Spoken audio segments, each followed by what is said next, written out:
बिहार का चुनाव अब खत्म हो गया है, जहां एनडीए ने 200 से ज्यादा सीटें लाकर अपनी सत्ता काबिज की। वहीं अब भले अभी यूपी चुनाव होने में 400 से ज्यादा का दिन बचा हो, लेकिन अभी से यूपी की फिजा बदलने लगी है। अभी से लगभग राजनीतिक दल यूपी विधानसभा चुनाव की तैयारियों में जुट गई है। लगातार राजनीतिक दल अपने अपने खेमों को मजबूत करने में जुट गए हैं, ताकि समय आने पर इसका असर हो सके।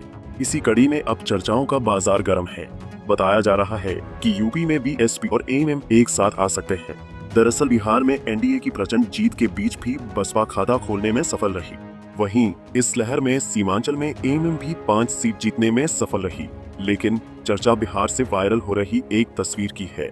ये तस्वीर बसपा के बिहार की रामगढ़ विधानसभा से जीते इकलौते विधायक सतीश उर्फ पिंटू यादव की है। उनके साथ बसपा के बिहार स्टेट प्रभारी अनिल चौधरी भी मौजूद हैं। चुनाव जीतने के बाद पिंटू यादव मीडिया से बात कर रहे थे। उनके पीछे 2 तस्वीर लगी थी, पहली बसपा की और दूसरी एएमएम की। इस तस्वीर ने चर्चा तेज कर दी है कि क्या यूपी में बसपा एएमएम साथ मिलकर विधानसभा चुनाव लड़ने की तैयारी में है। बसपा ने बिहार की सभी 243 सीटों पर चुनाव लड़ने की घोषणा की थी। हालांकि चुनाव में वो 181 सीटों पर ही लड़ी। कई सीटों पर बीच में प्रत्याशियों ने साथ छोड़ दिया।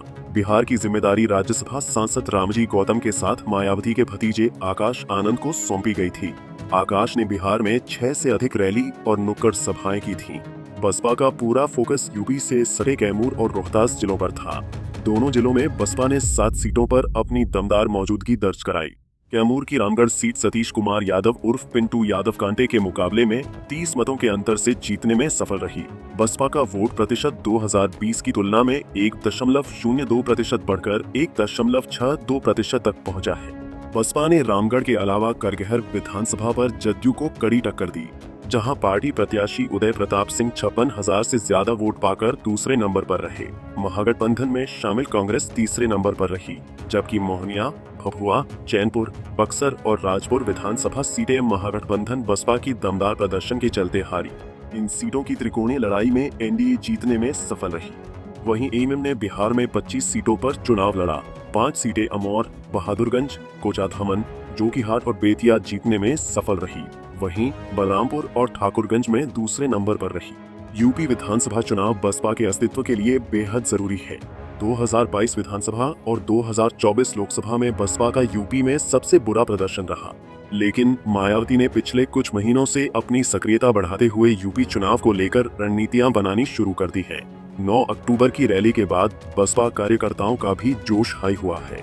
बसपा और एएमएम 2020 में बिहार में गठबंधन में चुनाव लड़ चुके हैं।